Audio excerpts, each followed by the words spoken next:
1, 2, 3 लंबे समय तक प्रधानमंत्री का दायित्व संभालने वाले बहुत ही कम नेताओं ने किसी राज्य में मुख्यमंत्री का दायित्व भी संभाला है। तो देश के ज़्यादातर प्रधानमंत्री राष्ट्रीय स्तर के नेता रहे हैं और उनके पास संघीय स्तर पर काम करने का अनुभव कम रहा है। तो लेकिन नरेंद्र मोदी इसके चंद अपवादों में से एक हैं।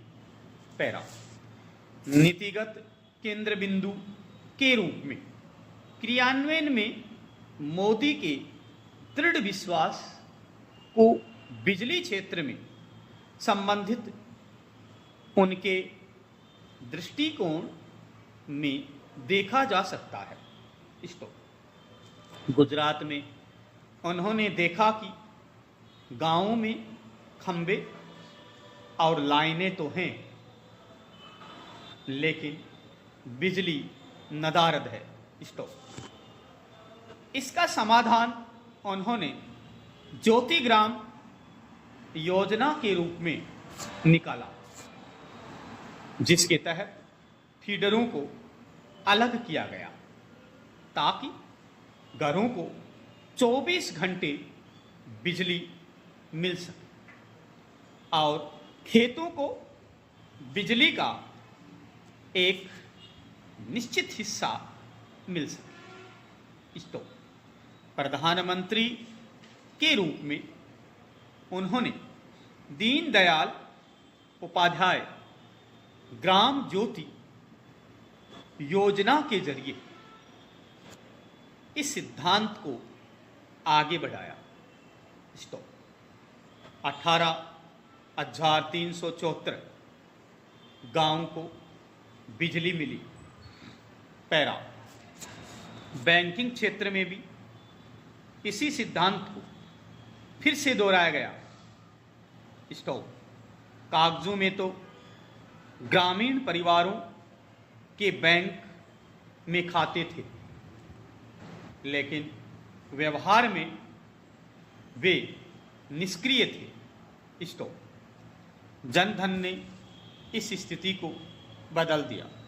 तो आधार और मोबाइल फोन को व्यक्तिगत बैंक खातों से जोड़कर एक कमजोर पड़ी व्यवस्था को सीधे धन हस्तांतरण की बुनियाद बना दिया गया।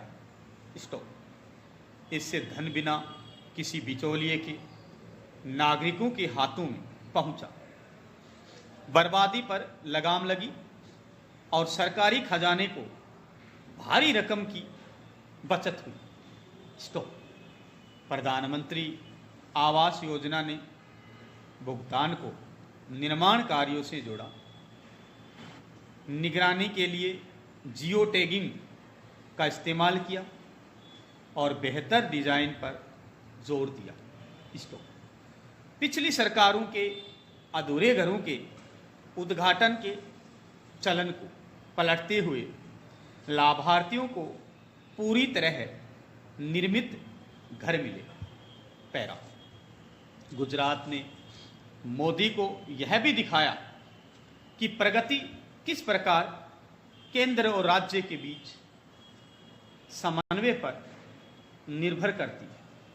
तो दशकों से अटके पड़े जीएसटी को राज्यों से आम सहमति बनाकर पारित किया गया। तो जीएसटी परिषद ने राजकोषीय संवाद को संस्थागत रूप दिया और एक एकीकृत राष्ट्रीय बाजार का निर्माण किया। तो व्यापार में सुगमता के आधार पर राज्यों को रैंकिंग करके और सुधारों को पुरस्कृत करके प्रतिस्पर्धा संघवाद को भी बढ़ावा दिया। पैरा।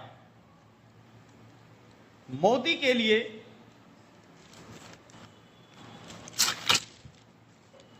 कल्याणकारी योजनाएं उत्पादकता से जुड़ा निवेश रही है, जिनका उद्देश्य लाभार्थियों को सशक्त बनाना है। स्टॉप। गुजरात के कन्या केलवणी नामक अभियान ने महिला साक्षरता को 2001 के 57.8% से बढ़ाकर 2011 तक 70.7% कर दिया था। स्टॉप। राष्ट्रीय स्तर पर इसे ही बेटी बचाओ बेटी पढ़ाओ कार्यक्रम में परिवर्तित किया गया। स्टॉप। इसी प्रकार मातृ स्वास्थ्य के क्षेत्र में गुजरात में चिरंजीवी योजना थी, तो केंद्र में प्रधानमंत्री मातृ वंदना योजना। पैरा। बुनियादी ढांचे के मामले में गुजरात के BISAG मानचित्रण से संबंधित प्रयोगों को PM गति शक्ति के रूप में विस्तारित किया गया, जहां 16 मंत्रालय और सभी राज्य अब एक ही डिजिटल प्लेटफॉर्म पर 1400 परियोजनाओं की योजना बना रहे हैं। स्टॉप। वाइब्रेंट गुजरात शिखर सम्मेलनों ने दिखाया कि कैसे निरंतर जुड़ाव धारणाओं को बदल सकता है। एक राज्य को निवेशकों की नज़र में एक विश्वसनीय निवेश गंतव्य बना सकता है और नौकरशाहों को व्यवसाय के अनुकूल बना सकता है। स्टॉप। इसी अनुभव ने मेक इन इंडिया को आकार दिया। पैरा। जब भारत 2047 तक विकसित भारत बनने का अपना लक्ष्य हासिल करेगा, तो ऐसा इसलिए संभव हो सकेगा क्योंकि प्रधानमंत्री ने शासन को ही नए सिरे से परिभाषित किया है। स्टॉप। क्रियान्वयन को प्रशासन की कसौटी बनाकर उन्होंने भारत की विशाल मशीनरी को वादों से हटाकर काम कर